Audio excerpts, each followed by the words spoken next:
بن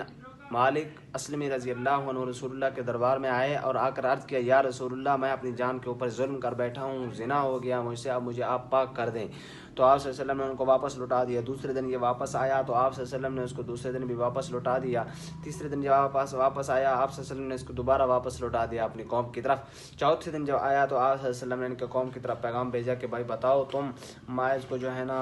اس کے عقل کے اندر کوئی فطور تو نہیں دیکھتے، یا جو ہے نا یہ جو ہے نا بھولا تو نہیں لگتا آپ کو، یا اس کا دماغ کو بدلا سا تو نہیں رہتا۔ آپ صلی اللہ علیہ وسلم نے تفشیش کے لیے جو ہے نا ان کی قوم کی طرف پیغام بھیجا تو ان لوگوں نے جواب میں فرمایا کہ نہیں یا رسول اللہ، ہم اس کو کامل عقل والا دیکھتے ہیں اور نیک اس کو محسوس کرتے ہیں، اچھا اس کو محسوس کرتے ہیں۔ اور اس کے بعد دوبارہ جو ہے نا آپ صلی اللہ علیہ وسلم کے دربار میں یہ آیا چوتھے دن، تو آپ صلی اللہ علیہ وسلم نے پھر تشخیص کے لیے دوبارہ قوم کی طرف درخواست بھیجی کہ آپ بتاؤ کہ ماعز جو ہے نا اس کا عقل کے اندر کوئی دماغ اس کا کم تو نہیں ہے، یہ اپنی طرف سے کوئی باتیں تو نہیں کر رہا۔ تو انہوں نے کہا نہیں یا رسول اللہ جو ہے نا